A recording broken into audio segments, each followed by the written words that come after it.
Hi, Bobby. Yeah, what's up? How you doing? What's up? How is it going? The going is nice. It's always been nice. Still continues to be nice. I love to hear that. Sure. So, Bobby, the world wants to know who is Bobby Wine. Well, Bobby Wine is me. This young man from Kampala. I'm an artist. I'm a father. I'm an opinion leader. I'm a social activist. I'm a Ugandan. I am Bobby Wine. Bobby Wine. So, Bobby Wine, there is a song, a hit in town, played on all waves. Gambire ku Jennifer. What is it all about? What is the message of that song? Well, for those who understand Uganda, I don't have to explain because it's now clear and to the point.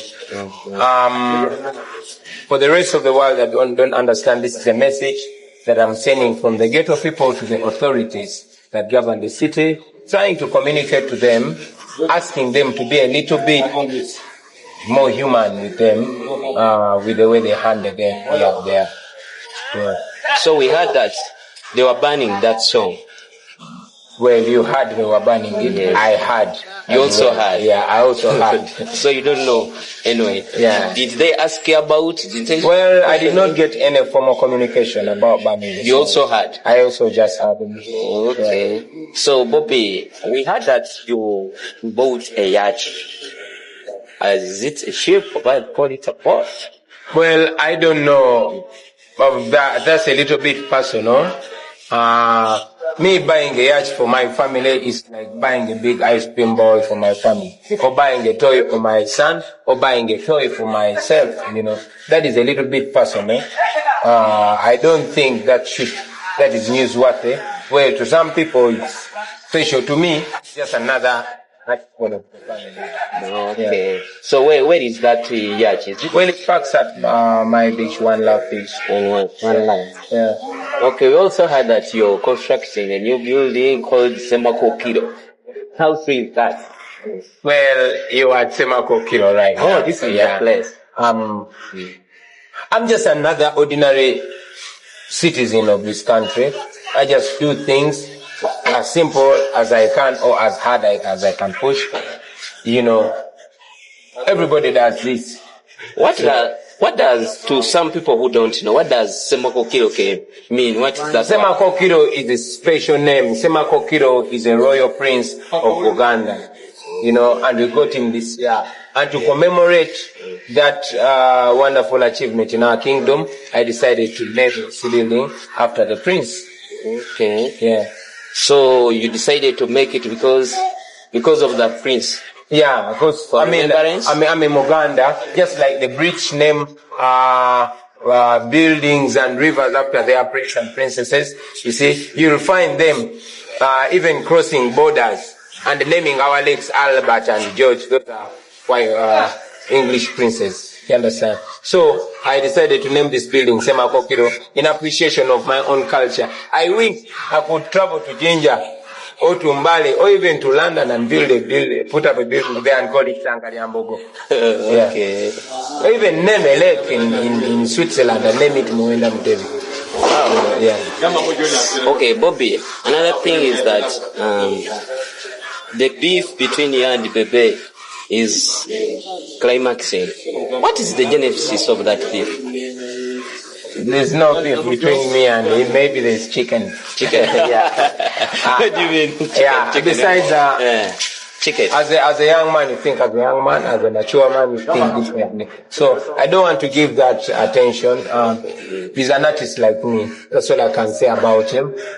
Right now, I don't have his name. You don't have his name. Yeah. Then what about that song by Paul? Well, by Pai did it in the time of the Battle of Champions. You understand? Yeah. Everything at its time. We agreed to do these songs. We did them. That was about 4, 5, 6 months ago. Now we're pushing to the next. So you mean nowadays you are birthdays? No, it's not my birthday. I just don't consider him because I'm a little bit too busy. Too busy. This and that, yeah. So it's not your age, but to be paid. Well, I'd rather not discuss him. Okay, you don't have his name. Yeah. So, Bobby, what message do you give to artists, upcoming, and even those big artists? think positive, stay positive. Never let anything put you down. Never let anybody underlook you. You are just as special as anybody. You are beautifully and honorably created in good image. You are special. Don't give up. You are the best that there can be. So just look for that best in you.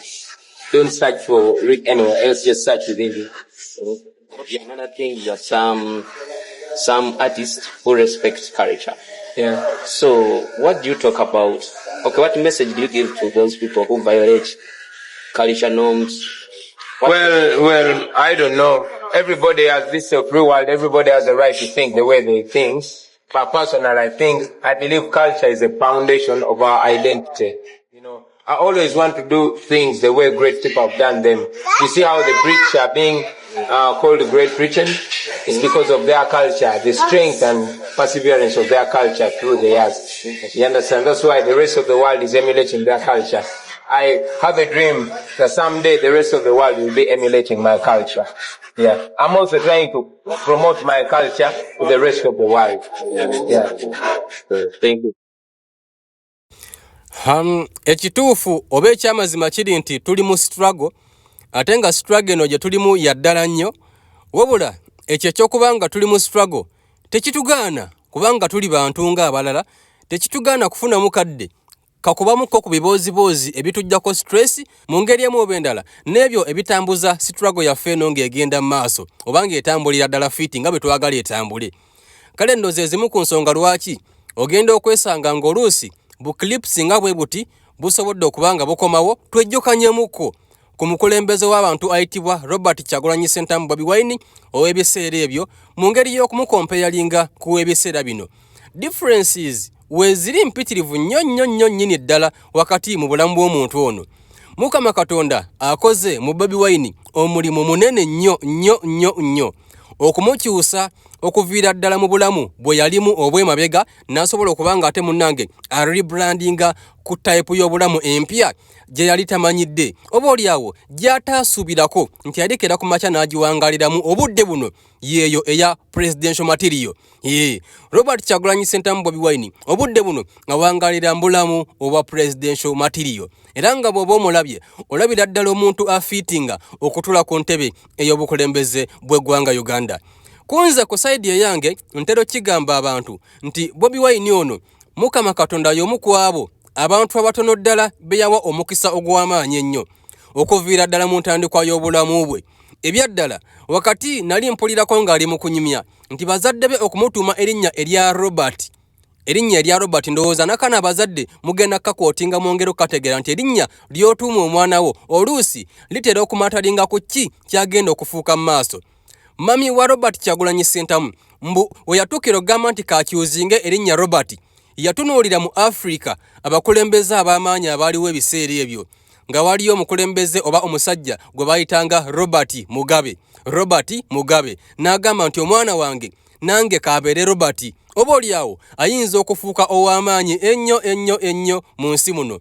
Kyannaku nnyo kubanga mami wa Bobi Wine bambi taliiwo Mukama Katonda yamujjulula dda naye bambi yali baddewo n'alaba bye yasuubira oba ebyo bye yalaamiriza ku mwana we bwe byatuukirira. Robert Mugabe yabeerako omukulembeze ow'ensi emu. Robert Kyagulanyi Ssentamu Bobi Wine obudde buno bannayuganda waliwo abamu ku abo abamuyita omukulembeze era nga bo bagamba ensi gye bawangalira mu Uganda Robert Kyagulanyi Ssentamu yagikulembera ate nga wakati mu kusuubira kwaffe era ne mu ssaala zaffe twalyagadde omusajja ono akwatemu mu ggwanga Uganda lino alifugemu abamu ku ffe wayinza okubanga waliyeyo abalala abatali kyagadde naye nze ndi omu ku abo bannayuganda abalyagadde omusajja ono atufugemukko afuuke president ow'eggwanga Uganda tulabe butya bwenaabeera tulabe oba byatusuubiza binaaba nga bw'abitugamba. Kale nno omukisa bwe gutyo bwe gutambulira ku bantu abazadde kyenva mbagamba ng'enkya n'eggulu nti bw'obanga olina omwana wo lekayo okumulaamiriza ebigambo byonna ebikyamu wadde mu kusaagamu wadde ng'akunyiizizza kyenkanawa. Mwana gwe ojja kubonaabona ensi eno ojja kugiraba ojja kuzunga ebigambo ebyo abazadde mbadde mbasaba mu byesonyiwe mubirekere ddala okubigamba abaana kubanga tomanya kiki ekigenda okutuukirira ky'oyogedde era tomanya Mukama Katonda lwagguddewo amatuuge okukuwuliriza essaala z'osaba. ayinza okubanga ku olwo lw'ovumye omwana wo nti ojja kubonaabona Katonda abadde agguddewo amatu ge gy'oli ng'akuwadde akadde omusabe buli ky'oyagala okifune. Laba gwe bw'ogamba nti mwana gwe ojja kubonaabona era munnange n'okifuna omwana wo n'abonaabona. N'olw'ensonga eyo mugendere ddala mu maaso n'okulaamiriza ebintu ebirungi ennyo eri abaana bammwe. Olw'ensonga Katonda mummwe oluusi mwayisiza oba mu bigambo byammwe oluusi mwayisiza okuggulirawo ebirungi abaana bammwe, kubanga bagamba nti essaala oba olulimi luno lutonda, ate ng'omuzadde ye Katonda wa wano ku nsi. Kati kiba kitegeeza nti ekigambo kyonna ky'oyogera ku mwana wo, emikisa gy'okumutuukako ekintu ekyo ky'omwogeddeko, emikisa gyakyo okumutuukako at least giri mu 88%.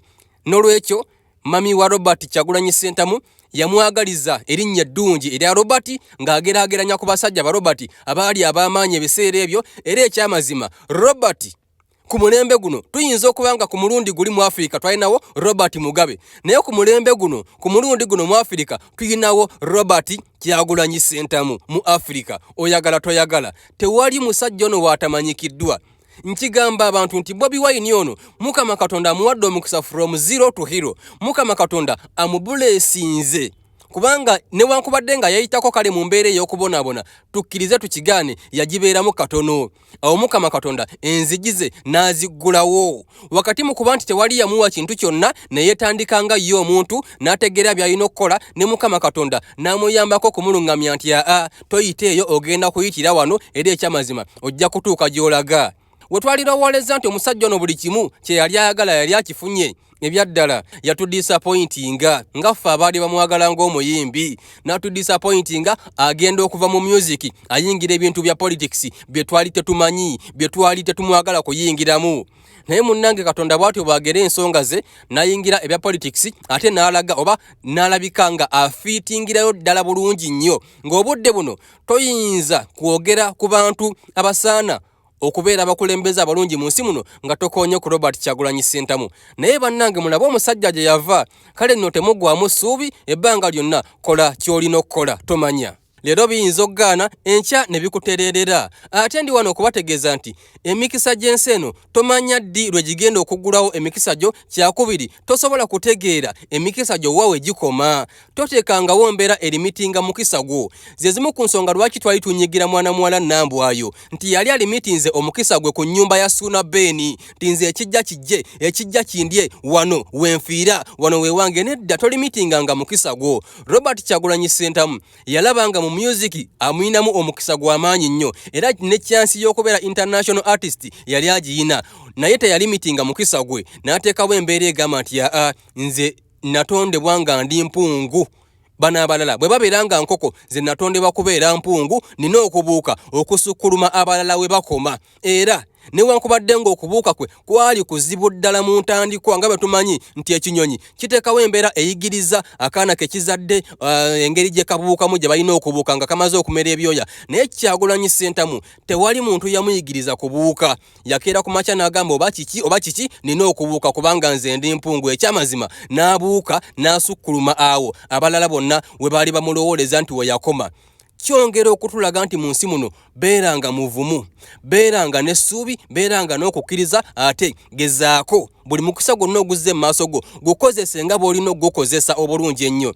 Era obulamu bwa Bobi Wine ono bulimu ekyokuyiga kyamaanyi nnyo, kyamaanyi ekyokuyiga nti bannange Mukama Katonda bw'abanga akuwadde ku ffeemu kya mukisa mulungi nnyo oba kya mugaso nnyo okwekwata obulungi mu nsi newankubadde ng'olina abalala b'osingako ku ddaala. Tulabye abantu bangi wana bazze ne bafuna ettutumu, wallaahi ne bakozesa bubi ettutumu lye bafunye. Ne Bobi Wine buli omu akyebuuza yasobola atya okwekuuma okuviira ddala mu myaka egyo egy'obuvubuka nga abantu bonna bye bayaayanira mu nsi y'abirina, naye ne yeekuuma ne yeekwata bulungi n'asigala nga n'obudde buno akyaliwo ate nga talina nziro yonna gy'oyinza kumwogerako nti yakola ekintu gundi. Twebuuza omusajja ono agezezzaako atya okukikola? Kale nno kyenvudde mbagambye nti bw'otunuulira Bobi Wine ne bw'aba nga tannaba kubaako kigambo kya kugamba, wabula okuviira ddala mu buto ng'omuwulira era ng'omulaba ye kennyini obulamu bwe n'engeri gy'azza butambuzaamu, it's a lesson. It's a lesson kuffe abalina amaaso ag'omunda agasobola okulaba okusukkuluma ku mwoyo mukoma okulaba. Bobi Wine n'obulamu bwe bwonna lesson nga tannaba kubaako kigambo kya ŋŋamba nze Rockminie nsooka kutunuulira ye ne mbaako bye muyigako newankubadde nga tannayogera. Kale nno bwe ntandika omwogerako nyinza okukeesa n'enzibya n'obudde naye by'olwaleero munzikirize mbikomye wano bwe ntyo bwe nsobodde okwogera ku mukulembeze w'abantu Robert Kyagulanyi Ssentamu buli omu gw'ayaayaanira gwe tusabira essaala ennyingi ennyo olunaku lutuuke akulembere ku ggwanga lino eriyitibwa Uganda. Mubeere bulungi, Mukama Katonda abampeere bye musingawo okwagala.